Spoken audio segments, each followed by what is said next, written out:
Lecture number 25 part 2، اس میں ہم اعراب کریں گے۔ پہلے بھی ہم اعراب کر چکے ہیں، ہم نے مصور تک جو ہے وہ اعراب کر لیے ہوئے ہیں۔ آج ہم حساب سے معطر تک کریں گے۔ 3 لفظ ہی ہوں گے، کیونکہ گرامر بھی آپ کو کافی اس میں مشکل لگ رہی ہوگی۔ اسم مشتق کی اقسام جو اسم فاعل کیا ہے، لیکن گھبرانا نہیں ہے، اس کو یاد کرنا ہے اچھی طرح سے، کیونکہ آبجیکٹیو جو ہے گرامر کا 3 مارکس کا آپ کے پیپر میں آتا ہے۔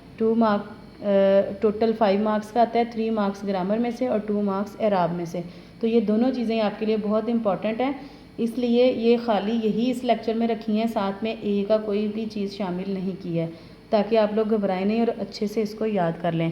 تو اعراب کی طرف چلتے ہیں۔ حساب پہلا لفظ ہے، ہے کے نیچے زیر ہے، سین کے اوپر زبر ہے اور بے ساکن ہے، یعنی پہلا مکسور دوسرا مفتوح۔ جیسے اب اس وزن پہ کون کون سے لفظ ہیں؟ کتاب، کتاب کو تو ہم کتاب ہی بولتے ہیں۔ بساط، بساط کو ہائی لائٹ کر لیں، کیونکہ یہ عام طور پر بساط بھی کہا جاتا ہے، تو اس کو ہائی لائٹ کر لیں۔ بساط ورڈ ہے، بے کے نیچے زیر ہے۔ علاج، مزاج، جہاد، خلاف، فراق، فراق۔ جو ورڈ آپ کو لگتا ہے کہ آپ کی روزمرہ زبان میں آپ اس کو رانگ بولتے ہیں، تو اس کو ہائی لائٹ کر کے خاص طور پہ یاد کر لیں۔ وصال، قیام، قیام ہی کہا جاتا ہے زیادہ تر، قیام، قیام نہیں ہے، قیام ہے، قیام۔ نکات، صفات، آخری 2 لفظ نکتہ اور صفت کی جمع ہے، وہ کہہ رہے ہیں نکتہ کی جمع ہے نکات اور صفت کی جمع ہے صفات۔ اس کے بعد اگلا لفظ ہے مختلف، مختلف۔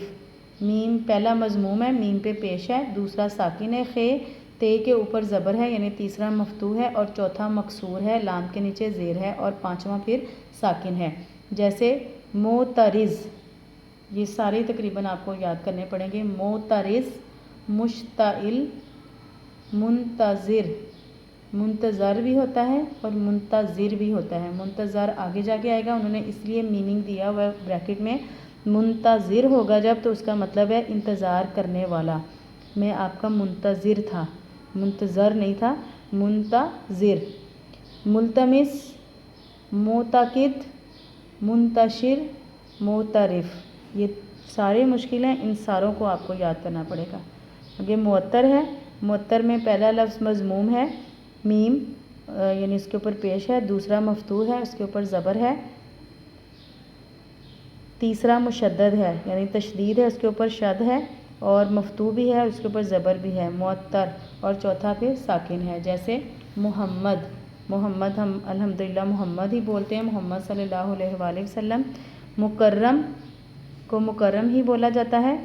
مفصل، مقدر، مثلث، مہذب۔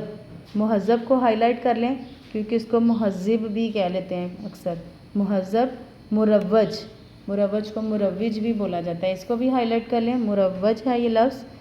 مقدس، مسدس، مدلل، مخفف۔ بس یہ 3 ہی آپ نے کرنے تھے، ان کو اچھے سے آپ لوگ یاد کیجیے گا۔ جو لفظ مشکل لگتا ہے اس کو ہائی لائٹ کر کے بار بار رپیٹ کریں، اور ان کو یاد کرنے کے بعد اپنی ڈیلی لینگویج میں روزمرہ زبان میں کوشش کریں کہ درست تلفظ کے ساتھ ان کو بولیں، تو پھر ہی جو ہے وہ آپ اچھے سے ان کو یاد دہانی ان کی رکھ سکیں گے، یادداشت میں اپنے رکھ سکیں گے۔ ادروائز اگر صرف یاد کرنے کی حد تک رہیں گے تو پھر آپ ان کو بھول بھی سکتے ہیں۔ یہی آپ کی ڈائری ہے۔ اسم مشتق کی اقسام میں سے اسم فاعل، اور اسم فاعل کی بھی آگے سے قسمیں سماعی اور قیاسی، اور ادھر سے اعراب کے 3 لفظ، ٹھیک ہے۔ اچھے سے ڈائری کو کیا کریں اور برڈنائز نہ ہوا کریں چیزوں کو، یہ نہ سمجھا کریں کہ بہت زیادہ ہمیں کروائی جا رہی ہیں، یہ بہت مشکل ہیں، نیو کانسیپٹس ہیں، ظاہری سی بات ہے 10th کلاس ہیں، اب آپ نے کرنی تو ہے نئی چیزیں، تو اس لیے خوش اسلوبی سے کیا کریں اور دل لگی سے کریں، تاکہ آپ ان کو یاد بھی رکھ سکیں۔